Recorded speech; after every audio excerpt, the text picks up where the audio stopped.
अभिवादन स्वीकार कीजिए ब्रजेश मिश्रा का। और आप देखना शुरू कर चुके हैं द डिबेट। बहनों भाइयों, आज भारत की राष्ट्रपति द्रौपदी मुर्मू ने जब महिला आरक्षण बिल पर दस्तखत किए हैं, इस देश में एक नए इतिहास का सृजन हुआ है। 1992 पंचायती राज व्यवस्था के तहत पहली बार पंचायतों के चुनाव में महिलाओं को रिजर्वेशन मिला था। उसके बाद अब ये पहला वक्त है कि महिलाओं के आरक्षण को लेकर 33% पर कानून बन गया है। ये अलग बात है कि ये कानून अभी प्रभावी नहीं है, अभी लागू नहीं है, वक्त लगेगा। लेकिन एक पहल हुई है कानून बनने की। इसका लाभ अभी मिलता है नहीं मिलता है ये एक अलग विषय है, लेकिन कानून तो बन गया। एक कदम भारत की राजनीति जो पुरुष प्रधान है आगे तो बढ़ी। इसका इम्पैक्ट क्या पड़ेगा? क्या रिसेंटली जो 5 राज्यों में विधानसभा के चुनाव होने जा रहे हैं उसमें सत्ता पक्ष यानी भारतीय जनता पार्टी को कोई फ़ायदा होगा या फिर नुकसान? और ओबीसी का मुद्दा भी जनता के बीच पहुंचाने तक विपक्ष कामयाब रहा है। आज हम इन सारे मसलों पर खुलकर चर्चा इस डिबेट में करने वाले हैं। बहनों भाइयों, महिलाओं को राजनीति में हिस्सेदारी का एक कानून आज भारत की सरकार ने राष्ट्रपति की दस्तखत के बाद पूरे देश में लागू कर दिया है। महिलाओं को अब लोकसभा और विधानसभा के चुनाव में 33% आरक्षण मिलेगा। कब से मिलेगा ये अभी सवाल नहीं है। कानून तो लागू ही हो गया है, लेकिन तारीख नहीं बताएंगे। तारीख में वक्त लगेगा। पहले जनसंख्या होगी, गिनती होगी, जनगणना होगी, उसके पश्चात डिलिमिटेशन होगा और उसके पश्चात आने वाले चुनाव में इसको इम्प्लीमेंट किया जाएगा। और इसमें शेड्यूल्ड कास्ट और शेड्यूल्ड ट्राइब के लिए ही रिजर्वेशन है, बाकियों के लिए नहीं है। इस रिसेंटली महिला आरक्षण बिल का बीजेपी को क्या फ़ायदा मिलेगा? बहनों भाइयों, अगर ये तत्काल से लागू हो जाता या 2024 से लागू हो जाता या इस राज्यसभा इस स्टेट इलेक्शंस जो होने जा रहे हैं 5 राज्यों के, तेलंगाना, मिजोरम, राजस्थान, छत्तीसगढ़, मध्य प्रदेश, तो ये बहुत गेम चेंजर होता। विपक्ष को छिपने को भी जगह शायद नहीं मिलती, इतना मैसिव होता ये। लेकिन ये तत्काल से लागू नहीं है, इसलिए बीजेपी को ये बहुत कोई फ़ायदा दे पाएगा इस बारे में अभी ओपिनियन आना बाकी है। लेकिन इस बात का भी क्रेडिट प्रधानमंत्री को जाता है कि आखिरकार एक कदम चले वो और उन्होंने कानून तो बनवा दिया। लागू आज नहीं होगा, कल होगा, कल नहीं होगा, परसों होगा, परसों नहीं होगा, आगे होगा, पर लागू होगा एक दिन, ऐसी हम उम्मीद करते हैं। क्योंकि ये कानून की शक्ल अब अख्तियार कर चुका है जब भारत की राष्ट्रपति ने दस्तखत कर दिए। ये भी कानून बन गया है। लेकिन बहनों भाइयों, विपक्ष एक मुद्दा है जो जनता के बीच पहुंचाने में कामयाब रहा, जहां भारतीय जनता पार्टी जवाब नहीं दे पा रही और गिर भी गई। 33% के आरक्षण में ओबीसी महिलाओं के लिए कुछ नहीं है, अल्पसंख्यकों के लिए भी कुछ नहीं है, लेकिन ओबीसी का मुद्दा भारतीय जनता पार्टी के गले पड़ गया है। न उगल पा रहे हैं न निगल पा रहे हैं। और इस मुद्दे को विपक्ष ने ठीक से जकड़ लिया है कि जैसे पंचायत के चुनाव में और जैसे नगर पालिकाओं के चुनाव में ओबीसी महिलाओं को आरक्षण है, अन्य पिछड़ा महिला इसमें क्यों नहीं है? उनको भी हिस्सा चाहिए। बस यही एक मुद्दा है जहां पर बीजेपी इस मामले पे गिर गई। और दूसरा, अगर ये तत्काल लागू होता तो विपक्ष के लिए बहुत बड़ी मुसीबत बन के आता। लेकिन मैं इससे इतर एक सवाल करता हूं। अगर राजनीतिक पार्टियों में शुचिता है, कानून के प्रति सम्मान है और राजनीतिक नैतिकता है, तो आगामी चुनाव से हर पॉलिटिकल पार्टी 33% रिजर्वेशन अपने यहां लागू करे। कानून जब बनेगा बनेगा, इंप्लीमेंटेशन जब होगा तब होगा, आप अपने यहां करके दिखाइए। यह राजनीतिक नैतिकता का वक्त है बहनों भाइयों, यह बाध्यकारी नहीं है। बाध्यकारी तब होगा जब यह कानून इंप्लीमेंट होगा। लेकिन मैं कहता हूं चुनाव आ रहा है, दीजिए 33%। अच्छा 33 नहीं दे सकते हो तो कम से कम 30% दो। चलो 30 में भी रोना धोना है तो 20 तो दो ही दो। और ऐसा पॉलिटिकल पार्टियों को करके दिखाना चाहिए। और आप अभी से इसके लिए यूज्ड हो जाइए, क्योंकि आज नहीं कल ये लागू होगा, तब आप महिलाओं से भागकर दामन बचा नहीं पाओगे, उनको टिकट देने पड़ेंगे। लेकिन ये बहुत ही उचित मौका है और बहनों भाइयों यही मौका है और बहनों भाइयों यही अवसर है कि आगामी 5 राज्यों के विधानसभा चुनाव और देश में जब पार्लियामेंट इलेक्शन हो, ये सभी पॉलिटिकल पार्टियों पर इस बात का राजनीतिक दबाव बनना चाहिए, टिकट दो, 30% तो कम से कम दो। और सबकी लिस्ट चेक होनी चाहिए कि कौन आत्मा से इसको स्वीकार कर रहा है। आपको कानून की शक्ल में चाहिए, बीजेपी ने गलती की, कोई बात नहीं, आप अपने यहाँ कैटेगरी वाइज रिजर्वेशन के साथ महिलाओं को टिकट दे दीजिए। बहनों भाइयों, इसी से पता चलेगा कि राजनीतिक शुचिता और नैतिकता पॉलिटिकल पार्टियों की क्या है। क्या वाकई में महिलाओं का पॉलिटिकल एम्पावरमेंट ये लोग चाहते हैं या सिर्फ अपनी अपनी पॉलिटिकल पार्टीज़ में टोकन और शोपीस या ट्रॉफी की तरह इस्तेमाल करते हैं। अब ये वक्त आ गया है कि महिलाओं को अपने हक, हुकूक और राजनीतिक अधिकारों के बारे में खुलकर बात करनी ही चाहिए और पार्टियों को भी उनके अधिकार देने ही चाहिए। अब जब इसको भारत की राष्ट्रपति ने दस्तखत कर दिया है, कानून बन गया है, लागू होगा, वक्त लगेगा इसमें, लेकिन ये मुनासिब वक्त है कि सभी पॉलिटिकल पार्टियां इस पर निर्णय कर लें और अपने अपने यहाँ तो इसको लागू करके दिखाएं। एक पहल सबको करनी चाहिए। आज हमारी डिबेट इसी विषय पे होगी। बहनों भाइयों, कुछ बयान सुन लें आप, फिर इस डिबेट को हम आगे बढ़ाएंगे।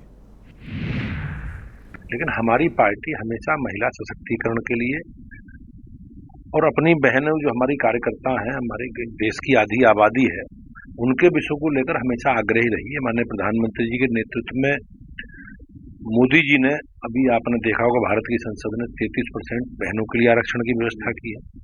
भारतीय जनता पार्टी ने भी संगठन में भी हमारी पार्टी की नीचे की इकाई से लेकर केंद्रीय स्तर तक 33% पदाधिकारी सदस्य हमारे संगठन में बहनों के लिए आरक्षित है। और भारतीय जनता पार्टी हमेशा आधी आबादी के अधिकारों के, उनके सशक्तिकरण के लिए सजग रही है। भारतीय जनता पार्टी सदैव से महिला विरोधी पार्टी रही है। वो महिलाओं को कभी आरक्षण नहीं देना चाहती और सिर्फ लोकसभा में बिल पास करा के उन्होंने इसको टालने का काम किया।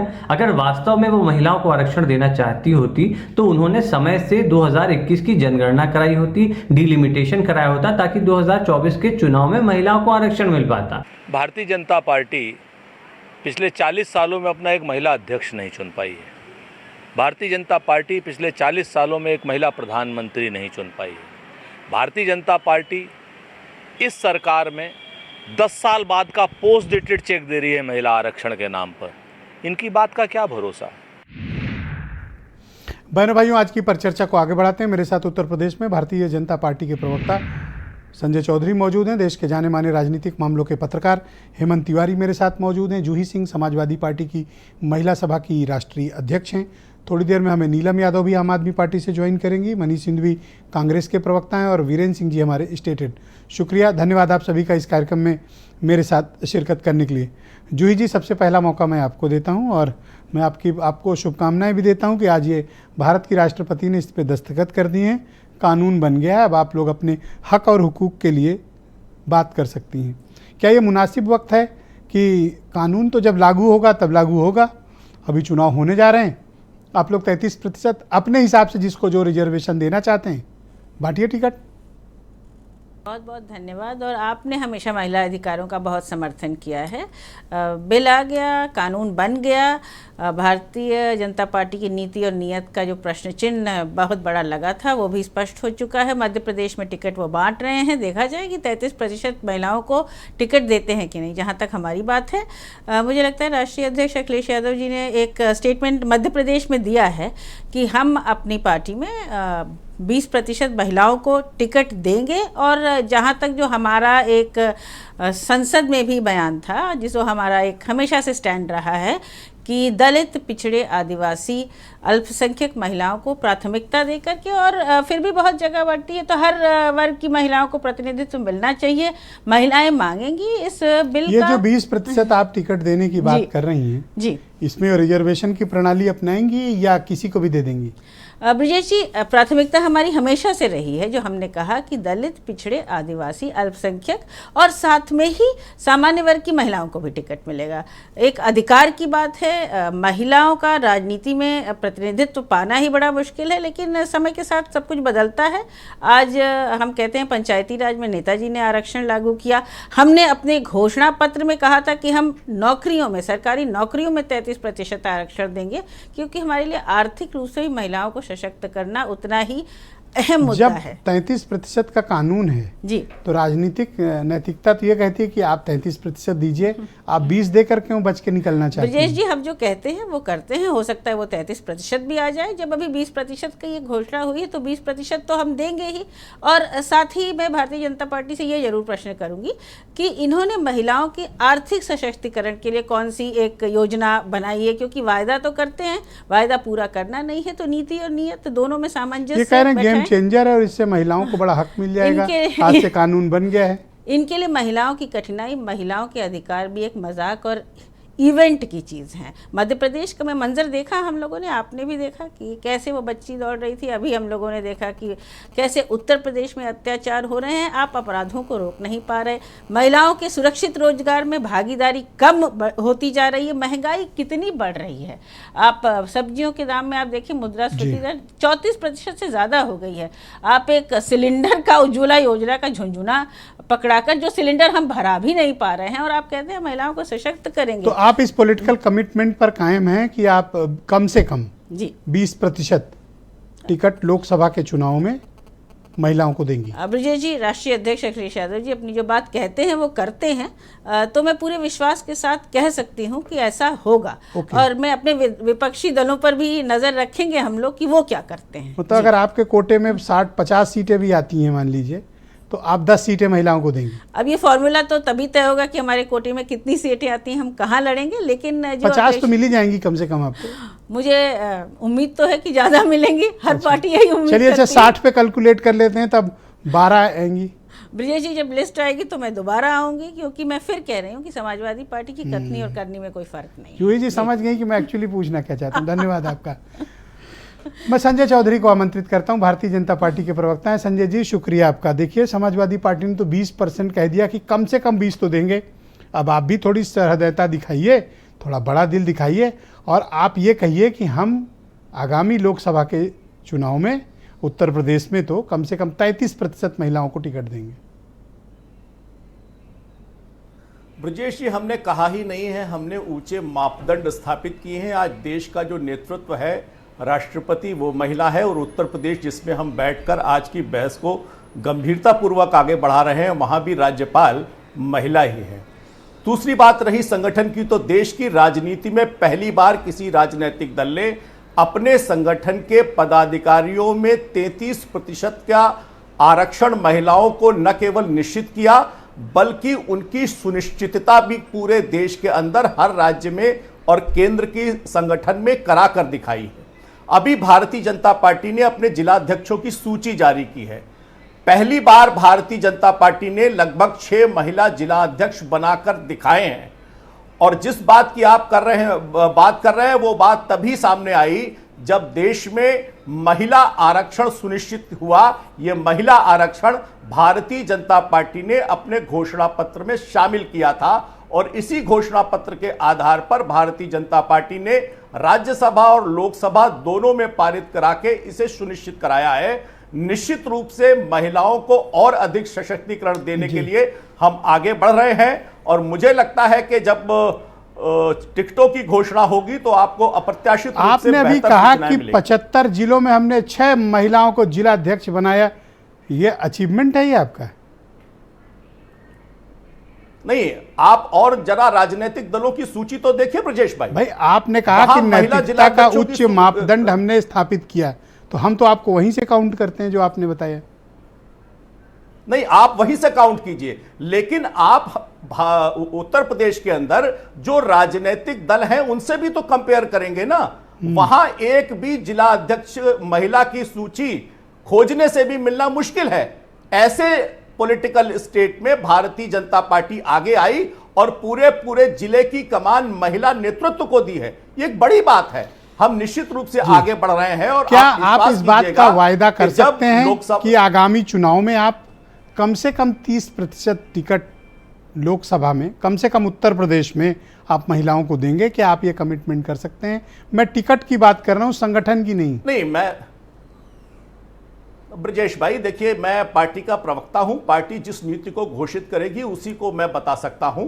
मैं इस स्थिति में नहीं हूं कि मैं आपके साथ कोई कमिटमेंट कर पाऊं, लेकिन निश्चित रूप से भारतीय जनता पार्टी जिस तरह से बढ़ रही है, भारतीय जनता पार्टी के इनर सर्कल में जिस प्रकार के विचार आ रहे हैं, मुझे लगता है कि जो आपकी भावनाएं होंगी, निश्चित रूप से भारतीय जनता पार्टी की सूची को देखकर प्रसन्नता होगी आपको।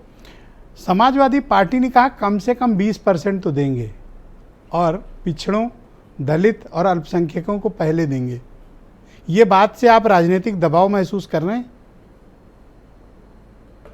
नहीं, देखिए कहना अलग बात है। हमने देखा उत्तर प्रदेश के अंदर अभी चुनाव हुए थे, एक राष्ट्रीय पार्टी ने कहा था कि हम इतने प्रतिशत महिलाओं को टिकट दे के दिखा रहे हैं। उन्होंने दिखाने का बड़ा प्रोपोगंडा किया, लेकिन अगले चुनाव में वो क्या हुआ, वो प्रोपोगंडा खत्म हो गया। इसीलिए मैं कह रहा हूं कि भारतीय जनता पार्टी ने अगर निश्चित किया था कि अपने संगठन के अंदर 33% महिलाओं की भागीदारी सुनिश्चित करेंगे, तो लगभग 16 साल पहले हमने तय किया था और आज तक हम उसको करते चले आ रहे हैं। निश्चित रूप से देखिए, कोई हारे या जीते, अधिक उन्हें शक्तिशाली, लेकिन मैं एक चीज को अप्रिशिएट करूंगा कि प्रियंका गांधी ने उत्तर प्रदेश में 40% टिकट महिलाओं को देकर कीर्तिमान स्थापित किया। हालांकि ये भी रिकॉर्ड कायम किया कि बहुत बड़ी तादाद में इनकी जमानतें भी जब्त हुई, लेकिन इन्होंने किया, वो जोखिम उठाया।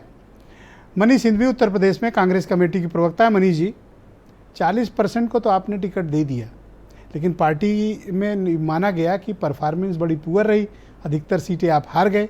लेकिन आपका ये जो फार्मूला है और आपका ये जो इस्टेब्लिशमेंट था कि आप महिलाओं को 40% टिकट दे रहे हैं, उत्तर प्रदेश के बाहर इसको फार्मूला को आपने क्यों नहीं अपनाया? ये दोहरापन है आपका।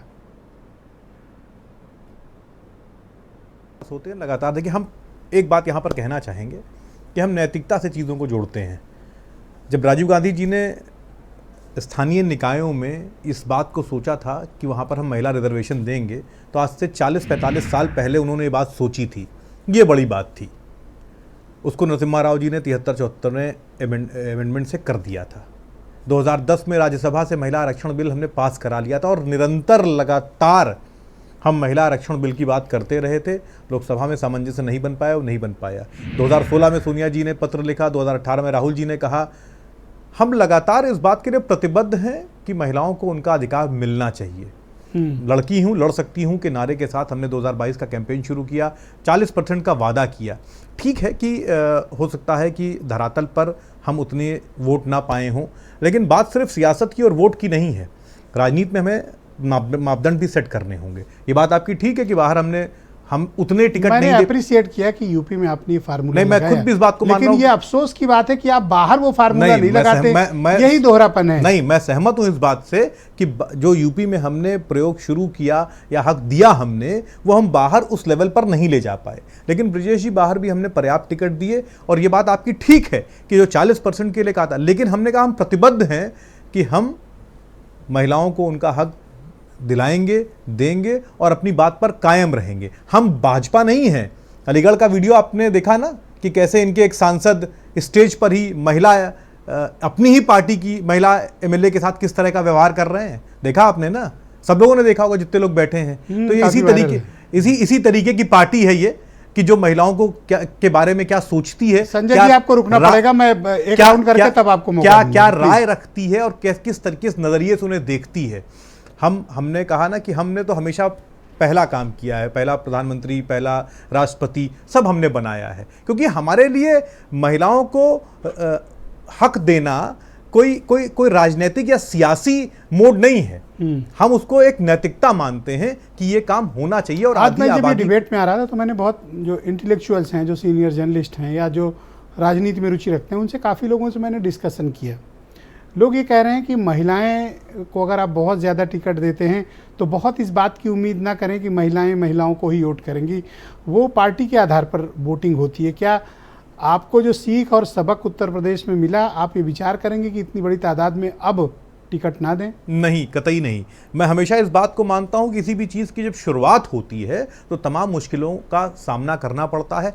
भारत में चेंज को लेकर हम बहुत अवर्स हैं, मतलब हम बदलाव को लेकर बहुत सहज नहीं रहते, लेकिन जब धीरे धीरे वो बदलाव सामने आता है तो सब लोग उसको स्वीकार करते हैं। हमने एक लड़ाई, एक सोच जो शुरू करी है, हम उस पर कायम रहेंगे। आगे के चुनाव में आप देश भर में ये प्रणाली अपनाएंगे कि कम से कम 30% तो जी बिल्कुल, हमारी पूरी कोशिश आप यही देंगे होगी। टिकट? हमारी पूरी कोशिश यही होगी। और क्या रिजर्वेशन की पद्धति पे देंगे या किसी 33% को दे देंगे?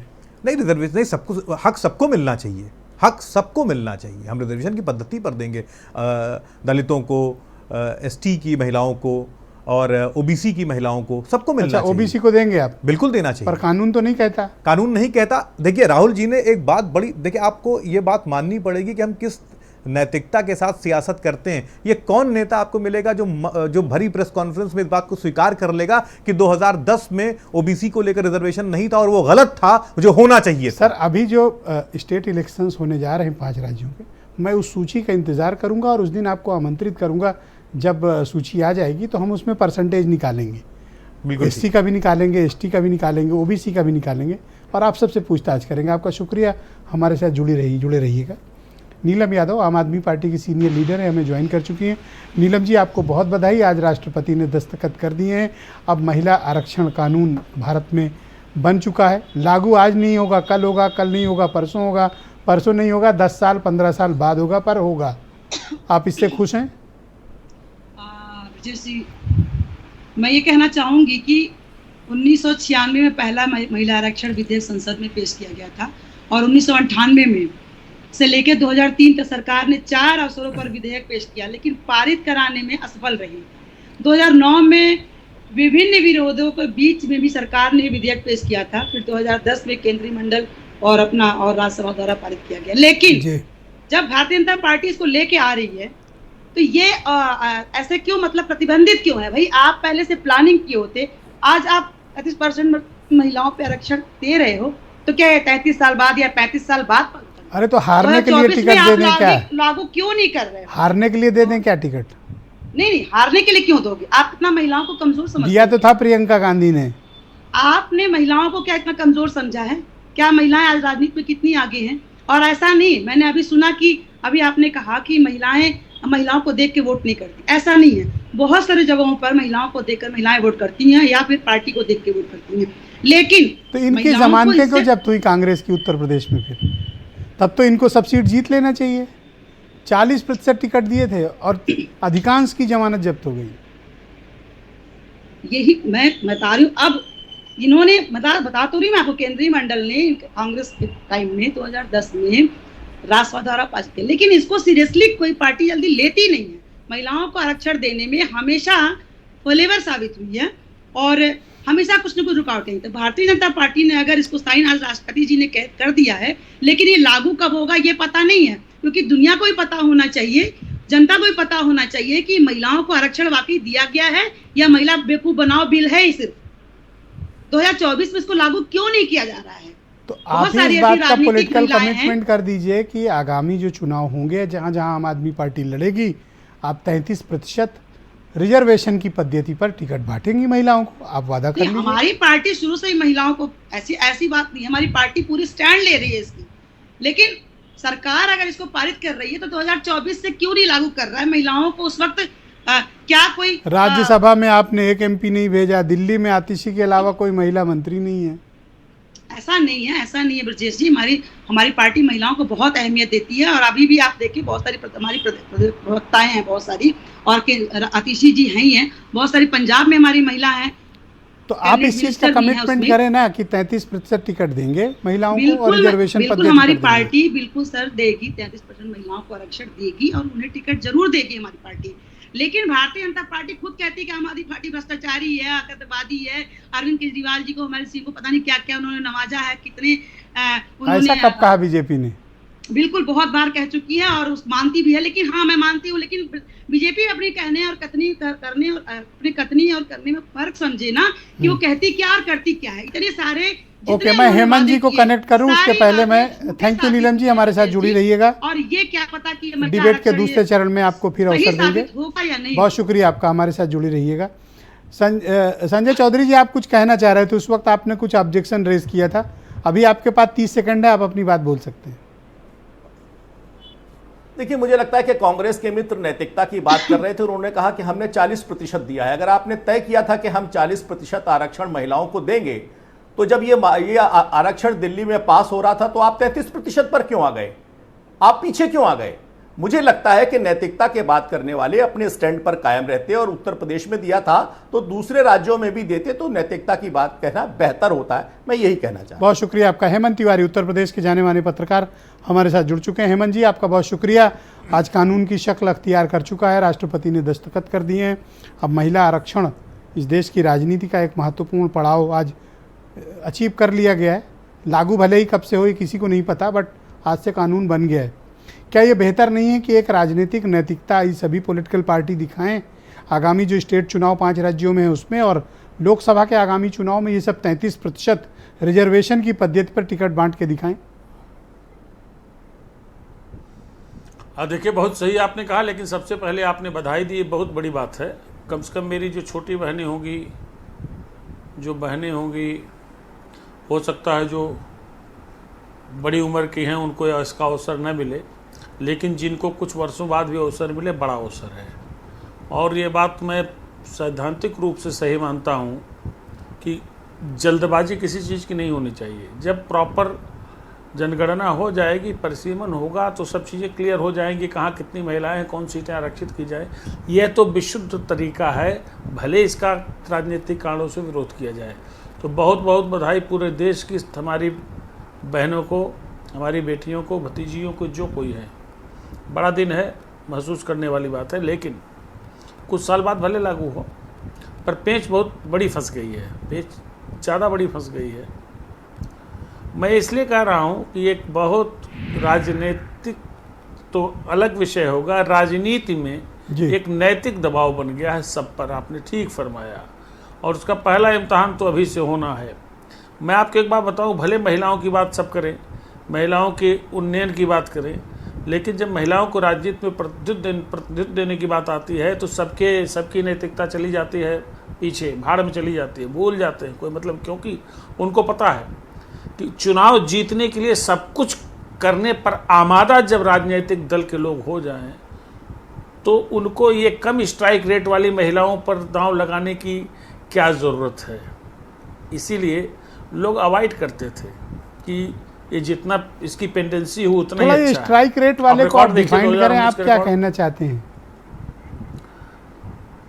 मेरा कहने का मतलब है, पहले तो मैं इस बात पे नहीं जाता हूँ, पंचायत में रिजर्वेशन हुआ, इससे बढ़िया कोई चीज़ हो नहीं सकती। हमारी बहनों की, हमारी बेटियों की एक उनकी कदर बढ़ी, घर में, परिवार में, समाज में उनको प्रतिनिधित्व मिलने लगा। लेकिन एक चीज़ और आप देखिए जी, चूंकि राजनीतिक रूप से उन्होंने अपने आप को ग्रूम नहीं किया था, या हमने उनको ग्रूम नहीं किया था, परिवारों ने ग्रूम नहीं किया था, इसीलिए कोई जिला, कोई ब्लॉक देख लीजिए, कोई देख लीजिए, प्रधान बहन जी हमारी हैं, प्रधानपति जी प्रतिनिधित्व करते हैं। बहुत सही बात है, प्रधानपति, मेरा कंसर्न भी वही है।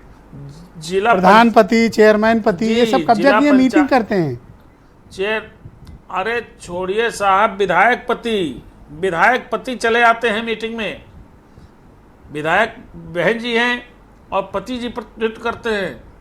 तो ऐसे में अब थोड़ा सा मानसिक रूप से उन पर दबाव बनेगा कि जब इनको कानूनी हक मिल रहा है तब क्या करेंगे। स्ट्राइक रेट जी, पंचायतों में स्थिति ठीक नहीं है। मैं आलोचना नहीं करना चाहता, लेकिन 10% महिलाएं ही सिर्फ जो प्रतिनिधित्व कर रही हैं, अपने अधिकारों को कई एक्सरसाइज करती हैं, बाकी उनके घर के पुरुषों ने कब्जा कर रखा है। ब्रजेश जी, कब्जा ही नहीं कर रखा है, बहुत अशिष्ट तरीके से उनका व्यवहार रहता है, जैसे उनके घर में बर्तन मांजने वाली पत्नी हो। बहुत बुरी स्थिति है। हमारे समाज को जरा मानसिक रूप से मजबूत होना पड़ेगा जी, और ये उस दृष्टि से उठाया गया एक बड़ा कदम है। जब उनको सीधे हाँ, ऐसा ना हो कि सांसद तब पति, उनकी दादागिरी नहीं चलेगी। सांसद भाई जी, सांसद देवर जी। और अब स्ट्राइक रेट पे आ रहा हूँ ब्रजेश जी। 2019 के पार्लियामेंट्री इलेक्शन का खाली एक उदाहरण देख लीजिए। 2019 में सबसे ज़्यादा फीसद टिकट दिए थे तृणमूल कांग्रेस ने, करीब उन्होंने 36% के आसपास, सारे टिकटों में 36% से आसपास उन्होंने महिलाओं को टिकट दिए थे। जिनको दिए थे उसमें से 41% जीती। लेकिन अब मैं कहना नहीं चाहता, लेकिन उन्होंने खास किस्म के टिकट बांटे थे, वो एक अलग ग्लैमर था। सामान्य महिलाओं को बहुत कम टिकट था। अब उसकी बात यहाँ डिबेट में क्या करना है भाई, नहीं करनी है, क्योंकि आप जो कहना चाहते हैं मैं उसको डिस्क्लोज कर देता हूँ। हर दृष्टि आप ही बोलो, मैं तो नहीं कह रहा हूँ। टिकट दिया जो आकर्षक थी। अब सुनिए, तृणमूल कांग्रेस, भारतीय जनता पार्टी ने 12.6% टोटल टिकट्स का महिलाओं को दिया था जी। 12.6 में इनका स्ट्राइक रेट रहा 14.6% टिकट इन्होंने महिलाओं को दिए, और जिनको दिए उनमें से खाली 12% जीती। बसपा जैसी पार्टी ने भी करीब 7-8% महिलाओं को टिकट दिया, उनकी भी करीब 16% के आसपास स्ट्राइक रेट रही। कांग्रेस, जिसने अभी जो इतनी बड़ी बातें हो रही है, कांग्रेस का चूंकि यूपी में प्रॉपर स्ट्रक्चर नहीं है, पब्लिक पसंद नहीं कर रही थी, इसलिए कांग्रेस कितना, लेकिन कांग्रेस ने एक शुरुआत की 40% टिकट देने की। लेकिन पार्लियामेंट्री इलेक्शन में पूरे देश में कांग्रेस ने 12.8% टिकट दिए, महिलाओं को टिकट दिए, और 12.8% में 10% स्ट्राइक रेट उनका रहा। तो सबसे बड़ा दबाव इस बात पे आ जाएगा, जब आपको 33, अभी तो नैतिक आधार पे आपको 33% देना है इस चुनाव में या अगले चुनाव में, भारतीय जनता पार्टी जब कानून बन जाएगा तो क्या करेंगे। और उसमें दिक्कत क्या है, सबसे बड़ी दिक्कत यह है कि जो क्षेत्रीय पार्टी है, जिनका क्षेत्रीय बेस है, भले क्षेत्रीय पार्टियां ना हो, जो क्षेत्रीय पार्टियां हैं उनके यहाँ महिला प्रतिनिधित्व इस प्रकार का नहीं। शुक्रिया हेमंत जी, हमारे साथ जुड़े रहिएगा। डिबेट के दूसरे चरण में आपके बाकी विचारों को हम सम्मिलित करेंगे। वीरेंद्र सिंह जी हमारे स्टेट हेड इस कार्यक्रम में ज्वाइन कर चुके हैं हमें। वीरेंद्र जी, आज से कानून बन चुका है, लागू होने में भले बहुत वक्त लगे, लेकिन क्या ये सही वक्त नहीं है कि राजनीतिक दलों को थोड़ी पॉलिटिकल मोरालिटी दिखानी चाहिए, और अब वो 33% या कम से कम 30% तो अपने यहाँ लागू कर लें, वो भी रिजर्वेशन पद्धति पर। देखिए, महिला आरक्षण के बाद आज ये बात की चर्चा रही कि भाजपा आगामी लोकसभा के चुनाव में 20 से 30% टिकट महिलाओं को देने पर विचार कर रही है। तो अगर 30% टिकट भाजपा देती है महिलाओं को तो ये बड़ी बात होगी, लेकिन इसके लिए बलिदान भी बहुत सारे लोगों को देना पड़ेगा, क्योंकि जिन सांसदों के टिकट कटेंगे वो ये चाहेंगे कि टिकट या तो उनकी पत्नी को मिल जाए या उनकी बेटी को मिल जाए। अब ऐसे में अगर टिकट दिया जाता है तो परिवारवाद का भी आरोप लगेगा, और जो कार्यकर्ता है मूल, उसका हक मारा जाएगा। ये भी एक समस्या आती है। तो महिलाओं को टिकट देने में इस बार बीजेपी विचार लाकर विपक्षी दलों पर भी एक दबाव बनाने की कोशिश में है कि हम महिला वोट के सबसे बड़े दावेदार हैं, क्योंकि हम महिलाओं को उनका 3 तलाक से हम उनको मुक्ति दिलाते हैं, हम उनको घर की 4 दीवारी से आगे संसद तक ले जाना चाहते हैं, हम महिलाओं को आत्मनिर्भर बनाना चाहते हैं। वो हर घर की महिला को ये संदेश देने की कोशिश कर रहे हैं। लेकिन आज जब हम देखते हैं कि टिकट काटने की बात आती है, हल्ला तो बहुत मचता है कि टिकट कटेगा, लेकिन कोई दल हिम्मत नहीं कर पाता टिकट काटने की। और 30% टिकट काट लेगा, इसका थोड़ा से बहुत बड़ा ये औसत है, ये कट ऑफ है, इतना आसान नहीं है। ब्रजेश जी, बीजेपी में इन दिनों एक नया और चीज़ें देखने को मिली है पिछले 5-10 सालों में, कि बाहरी लोगों को बीजेपी ने काफ़ी तवज्जो दी है। पार्टी को बढ़ाने के लिए, संगठन को बढ़ाने के लिए, उसमें विभिन्न दलों से आए हुए लोगों को, ब्यूरोक्रेट्स को, उनके परिवार के लोगों को, उद्योग जगत के लोगों को इन्होंने काफ़ी बड़े बड़े पद दिए। तो इस बार भी कुछ ऐसा होगा क्या, ये भी एक महत्वपूर्ण बात होगी, क्योंकि इनके यहाँ बहुत सारे लोग बड़े बड़े पदों पर हैं, IAS अफसर भी हैं। बीजेपी के कुल 9 महिला सांसद उत्तर प्रदेश से हैं, उसमें एक अनुप्रिया पटेल हैं जो अपना दल की हैं। 3 मंत्री हैं उत्तर प्रदेश से महिलाएं, उसमें स्मृति ईरानी और साध्वी निरंजन ज्योति और अनुप्रिया पटेल, ये 3 इनके पास तो हैं।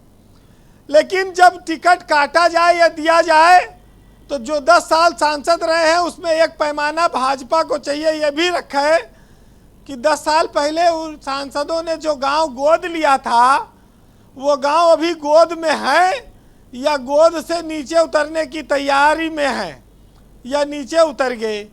ये भी एक बार वो देखे, चेक करावे इसको कि ये जो 10, क्योंकि इस प्रदेश में और देश में ये एक बात साफ है कि जो पिछले 1-2 चुनाव हुए सांसदी के, वो चुनाव मोदी के नाम पर लोगों ने वोट दिया और पब्लिक ने ये नहीं देखा कि कैंडिडेट कौन है। उसने कमल के फूल के निशान को दबाया और मोदी को जिताने के लिए वोट दिया। 1-2% अगर आप छोड़ दें नेताओं को, तो अधिकतर सांसद जो बीजेपी के चुन के आते हैं वो मोदी के नाम पर आते हैं। अगर कोई इस गफलत में है कि वो अपने दम पर चुनाव जीत सकता है, तो फिर अगर वो बिना कमल निशान के लड़े तो शायद जमानत भी ना बचा पावे। तो ये चुनाव तो लोकसभा वाले पिछले 2 चुनाव मोदी के नाम पर लोग 2-2 टर्म सांसद हो गए, जीत आए। अब बात महिलाओं की आती है कि उनकी भागीदारी बढ़ाई जाएगी। जब बढ़ाई जाएगी तो स्वाभाविक है कि जिनका टिकट कटेगा वो कितनी मात्रा में बढ़ेगी और जिनका टिकट कटेगा उनको कैसे संतुष्ट किया जाएगा, ये एक बड़ी चुनौती राजनीतिक दलों के सामने आएगी जी। वैसे ब्रजेश जी, हमारे यहाँ बहुत होशियार लोग हैं। एक छोटा सा वाकया बताऊं सियासत के लोगों का कि एक बार लखनऊ से एक ट्रेन जो है दिल्ली जा रही थी, ट्रेन बहुत खचाखच भरी थी।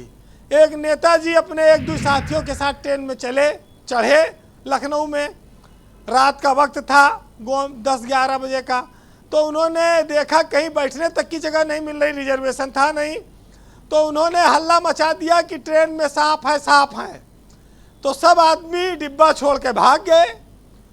तो अब नेताजी पूरा भरपूर चेला के साथ पैर पसारे और जब खाली था, थोड़ी देर रात का वक्त था, नींद आ गई। सवेरे चाय वाला खिड़की पे चिल्लाते हुए घूमा, चाय ले लो चाय। तो नींद टूटी तो पूछे भाई कौन सा स्टाफ आ गया? तो चाय वाले ने कहा भैया ये तो लखनऊ है। कहीं लखनऊ? अरे ये तो ट्रेन दिल्ली जानी थी। तो बोले वो रात में किसी ने हल्ला मचा दिया था ट्रेन में कि सांप निकल आया बोगी में, तो रेलवे वालों ने ये बोगी यहीं काट के छोड़ दी, बाकी ट्रेन लेके दिल्ली चले गए। तो हमारे यहाँ ज़्यादा होशियार नेताओं की बोगी वहीं अटक भी सकती है, ये ध्यान रखना पड़ेगा जी। मतलब हल्ला ना मचाएं, आप ये सुझाना चाहते हैं। वैसे आज एक बहुत महत्वपूर्ण बात पता लगी कि जितने बीजेपी और कांग्रेस के शासित राज्य हैं, इनमें यक्कों में महिला मुख्यमंत्री नहीं है। जो महिलाओं के लिए आरक्षण से लेके और बड़े बड़े दावे कर रहे हैं, वहाँ पर ये थोड़ी समस्या है, इसको भी अपग्रेड करना पड़ेगा आने वाले वक्त में। बहरहाल जी, सियासत अपने मुनाफे के हिसाब से होती है, फायदे के हिसाब से होती है, और मुद्दे आते हैं, उछलते हैं, चले जाते हैं। सुनिएगा कि सियासत में जरूरी है रवादारी समझता है, वो रोज़ा तो नहीं रखता मगर इफ्तारी समझता है। और मैं सांसें तक लुटा सकता हूँ उसके एक इशारे पर, लेकिन वो मेरे हर वादे को सरकारी समझता है। और कसीदा किस तरह लिखना है, कसीदा किस तरह पढ़ना है, वो कुछ समझे ना समझे मगर राज दरबारी समझता है। बहुत शुक्रिया वीरेंद्र जी, आपका बहुत बहुत धन्यवाद ग्राउंड जीरो से अपनी इनपुट और फीडबैक हमें उपलब्ध कराने के लिए। बहनों भाइयों, भारत की राष्ट्रपति के दस्तखत के बाद आज से महिला आरक्षण देश की राजनीति में लागू हो गया है, संसदीय प्रणाली का हिस्सा बन गया है। लागू होने में इसे काफ़ी वक्त लगेगा, लेकिन अभी ये कानून बन चुका है और इसको इम्प्लीमेंट होने में समय अभी लगेगा। जब जनगणना हो जाएगी, डिलिमिटेशन होगा और उसके बाद का जो चुनाव होगा उसमें इसे लागू किया जाएगा, ऐसा दावा किया जा रहा है। जूही सिंह समाजवादी पार्टी की महिला सभा की राष्ट्रीय अध्यक्ष हैं, हमारे साथ जुड़ी हुई हैं। ये जो कानून बना है इसमें पिछड़ों को कोई स्थान नहीं मिला है, ये कितना अहम मसला छूट गया है आप लोगों के लिए, और अब आगे आप इसको कैसे इंश्योर करेंगी कि महिलाओं को जो आरक्षण है इसमें ओबीसी समाज को भी उनका हक मिले, महिलाओं को? ब्रजेश जी, हम शुरू से ये कहते आ रहे हैं जब से महिला आरक्षण आए कि पिछड़े अति पिछड़ों को अपना हक मिलना चाहिए, और ये तो संविधान में संशोधन करके लाया जा सकता था। जैसे ये बिल भी एक अमेंडमेंट है, तो भारतीय जनता पार्टी यदि पिछड़ों को, अति पिछड़ों को, आदिवासियों को, दलितों को जो अभी ये जो आरक्षण है उसी में दे रहे हैं, और साथ ही अल्पसंख्यकों को आरक्षण देना चाहते थे तो ये उसमें एक संशोधन ला देते। लेकिन इनकी नीयत पे बड़ा प्रश्न चिन्ह। ये कहना बहुत आसान है कि महिलाओं का बहुत बड़ा तोहफा और महिलाओं की उम्मीद जगी, जब आप तुरंत कुछ कर ही नहीं रहे हैं तो आप महिलाओं का मखौल उड़ा रहे हैं। और सामने चुनाव है ना, आप बात करते हैं, हम तो जातीय जनगणना की मांग कर रहे हैं, जो कहा जा रहा है, अभी हेमंत जी कह रहे थे परिसीमन होगा, जनगणना होगी, तो जातीय जनगणना के बिना आप कैसे लोगों को अपना हक दे देंगे? उसको कराइए। क्या भारतीय जनता पार्टी इस पे कुछ बात कर रही है? हमें महिलाओं का ये जो सांकेतिक प्रतिनिधित्व ये बता रहे हैं कि हमने गवर्नर बना दिया, हमें ये बताएं कि मध्य प्रदेश, छत्तीसगढ़, राजस्थान, जिन राज्यों में चुनाव हो रहे हैं, क्या वहाँ पर ये 33% महिलाओं को, क्योंकि ये बता रहे हैं कि हमारी नीयत बिल्कुल सही थी, वो तो पहले एक संविधान में एक सेक्शन था, उनका कहना वो भावना का सम्मान करते हैं। तो 33% क्या ये महिलाओं को टिकट देंगे? लोकसभा तक क्यों इंतजार करना? ये चुनाव तो पहले हैं, और जो अपना वायदा था इसी में पूरा करें। महिलाओं को संगठन देकर मत रफा दफा करें। बाकी पंचायती राज की बात हुई, समय बदलता है। आज हेमंत जी कह रहे हैं 10%, मैं मानती हूँ कि कम से कम 20-25% महिलाएं ऐसी हैं जो खुद अपने बलबूते भी पंचायतों में ये क्या गेम चेंजर है, आप मानती हैं? महिलाओं को सेंटर स्टेज लाने की कोशिश कांग्रेस भी कर रही थी, और हमारा स्टैंड हमेशा से वही था कि हम चाहते थे कि इसमें उन महिलाओं को आरक्षण मिले या प्रतिनिधित्व मिले जो समाज के आपकी पार्टी को अगर सत्ता आती है या आप सपोर्ट किसी को करते हैं, अगर दिल्ली की हुकूमत में कभी कोई आता है, आप इस कानून में संशोधन चाहेंगी ओबीसी के लिए? हम इस कानून में संशोधन करेंगे ब्रजेश जी, और उसको लेकर के आएंगे, क्योंकि इंडिया एक मजबूत गठबंधन है और चुनाव लड़ रहा है, और ये हमारा शुरू से मुद्दा रहा है। एक तो महिला, ऊपर से आप उस महिलाओं में भी जिन महिलाओं को आवश्यकता है उनको आरक्षण नहीं दे रहे हैं, बहुत शुक्रिया आपका। गलत बात है। संजय चौधरी बीजेपी के प्रवक्ता मेरे साथ मौजूद हैं। संजय जी, ओबीसी महिलाओं को उनका हिस्सा न मिलना एक बड़ा मुद्दा है, और विपक्ष सक्सेसफुली इस मुद्दे को जनता के बीच पहुंचाया है। यह अलग बात है कि वो कोई आंदोलन खड़ा नहीं कर पाए। महिलाओं को उनका हक देने में आपको क्या प्रॉब्लम है? ब्रजेश जी, हम अपने संविधान से संसदीय प्रक्रिया में विश्वास करते हैं, संसदीय प्रणाली को अपनाया है। संसद में सबके प्रतिनिधि उनकी जनसंख्या के आधार पर, उनके प्राप्त मतों के आधार पर बैठे हैं। अगर हम सरकार के लाए हुए किसी भी संशोधन से असहमत हैं तो उसकी असहमति को दर्ज करने का सबसे बड़ा तरीका संविधान बताता है कि आपको उसके लिए कट मोशन लाना चाहिए। आपको लगता है कि भारतीय जनता पार्टी जो महिला आरक्षण को लेकर आई है उसे बेहतर बनाने में आप कुछ संशोधन रखना चाहते हैं, ब्रजेश जी, तो क्या बात? आपको मैं टाइम दूंगा, प्लीज वेट, उनको कंप्लीट कर लेंगे आपको टाइम, प्लीज वेट।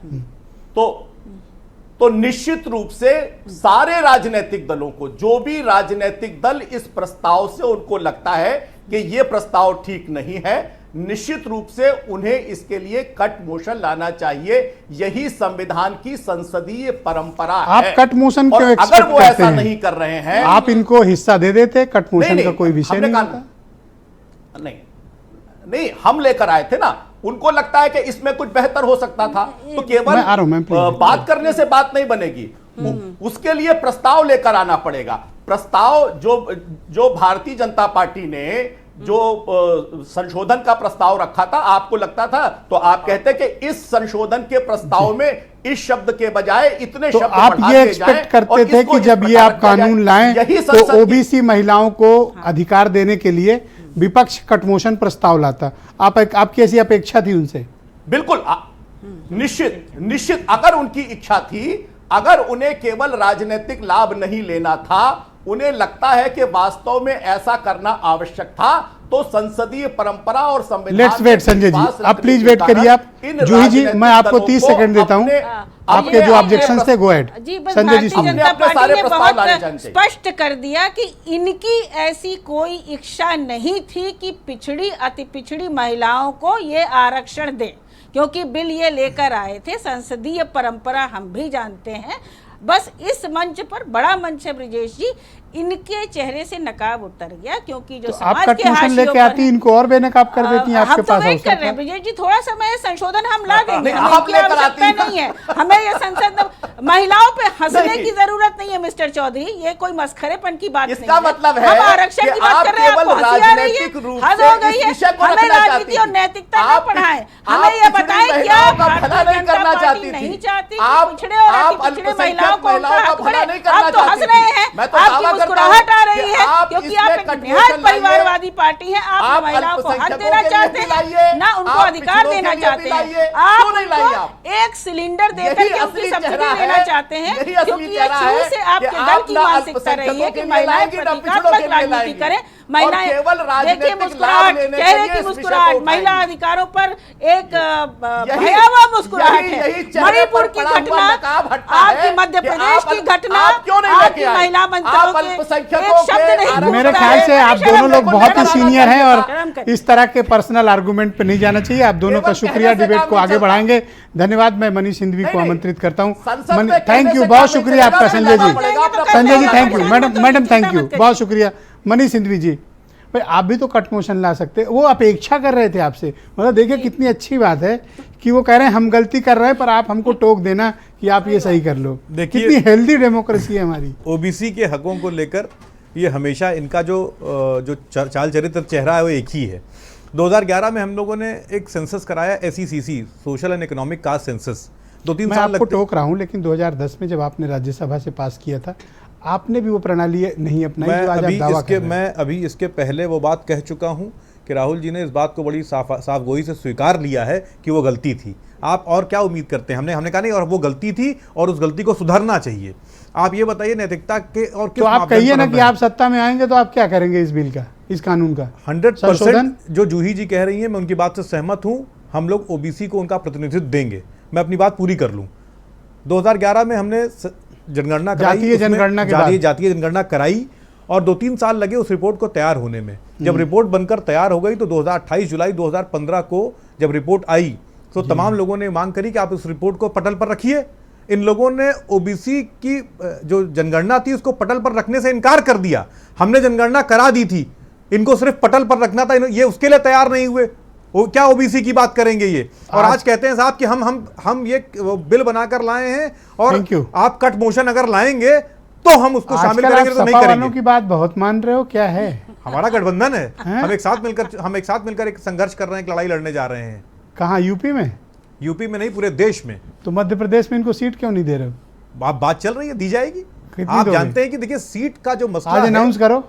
नहीं, हम कैसे कर देंगे? मैं तो प्रवक्ता हूं। दोगे सीट नहीं, ये कंफर्म है भाई। सवाल इस बात का, ये गठबंधन, ये पार्टी भी नहीं तय करेगी, ये गठबंधन मिलकर तय करेगा। ऑलराइट। नीलम यादव मेरे साथ मौजूद है। नीलम जी, पिछड़े वर्ग की महिलाओं को आरक्षण नहीं है जो कानून पास हुआ है। विपक्ष का कहना है कि यदि हम सत्ता में आते हैं तो इसमें संशोधन लाएंगे। क्या आप भी इस हक में हैं या आप इसके एज इट इज प्रारूप को स्वीकार करती हैं? जी, एक तो भारतीय जनता पार्टी जब पिछड़ों पे राजनीति करती है तो पिछड़ों का उनका हक क्यों नहीं दिया?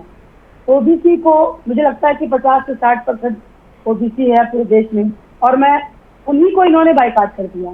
तो हम लोग क्या उम्मीद कर सकते हैं कि ये ओबीसी महिलाओं को आरक्षण देंगे या नहीं देंगे?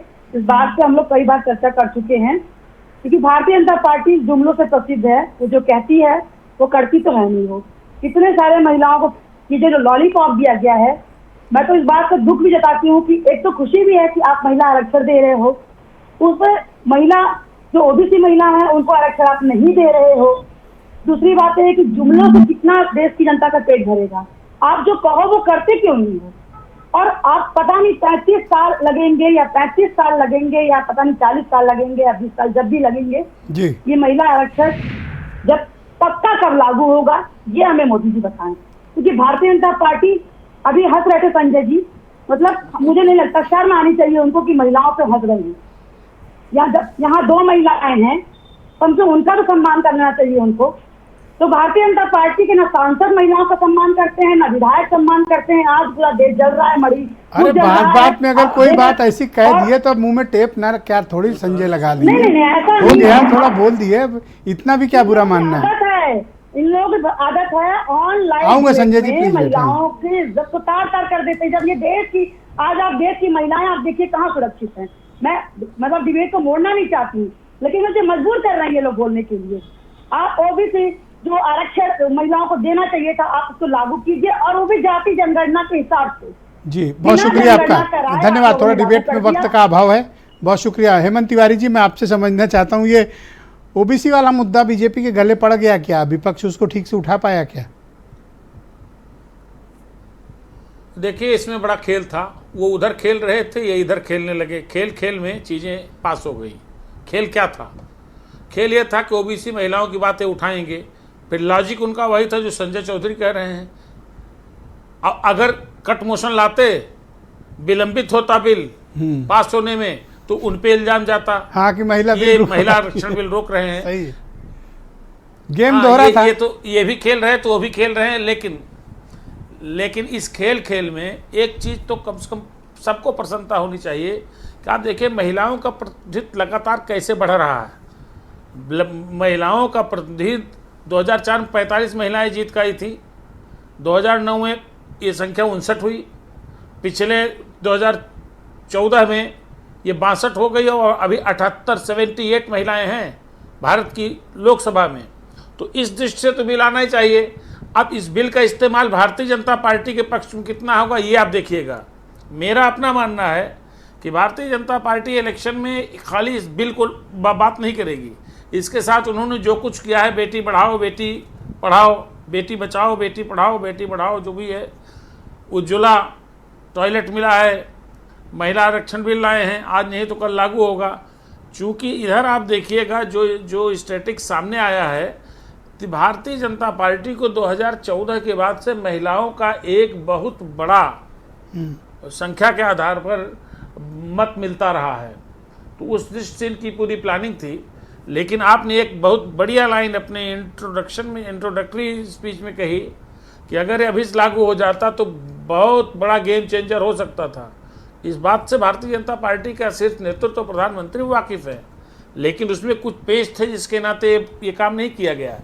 अल्टीमेटली आप देखिएगा यही बीजेपी है, अगर ये आए, अगली बार अगर ये आए तो यही अमेंडमेंट लाएंगे, और अगर ये नहीं आए, कोई आया, हम इसकी पॉसिबिलिटीज पे नहीं जिक्र कर रहे हैं, तो वो भी ये लाएगा ओबीसी आरक्षण की। चूंकि इस वक्त 2024 के पहले लड़ाई, चाहे तीनों ये जितने विधानसभा के चुनाव हो रहे हैं, चारों यूपी सर पे खड़ा हो जाएगा, 2024 में जो पार्लियामेंट इलेक्शन हो जी साहब, देखिए ओबीसी बहुत बड़ा इशू है। सब कोशिश कर रहे हैं कि ओबीसी किसके पक्ष में जाए।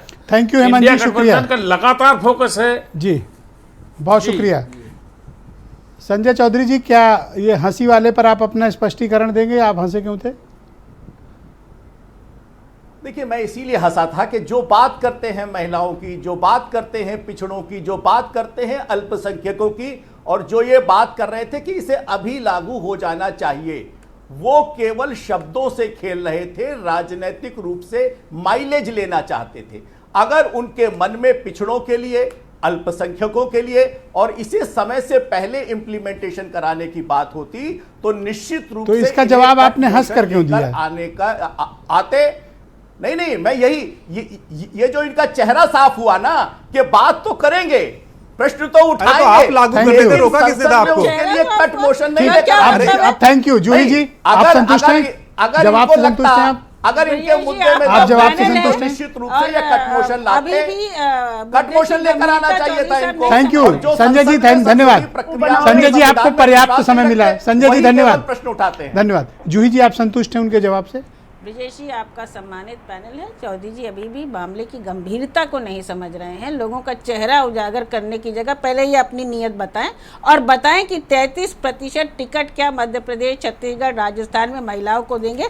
प्रतीकात्मक राजनीति न करें। बहुत बहुत शुक्रिया। मैं आप सभी का बहुत आभार प्रकट करता हूँ कि इस बेहद महत्वपूर्ण राजनीतिक और सामाजिक मसले की चर्चा में आप सब सम्मिलित हुए और आप सब ने अपने अपने विचार प्रस्तुत किए। बहुत बहुत धन्यवाद मेरे साथ इस चर्चा का हिस्सा बनने के लिए, बहुत शुक्रिया। और बहनों भाइयों, आप सबका भी धन्यवाद कार्यक्रम देखने के लिए। नमस्कार।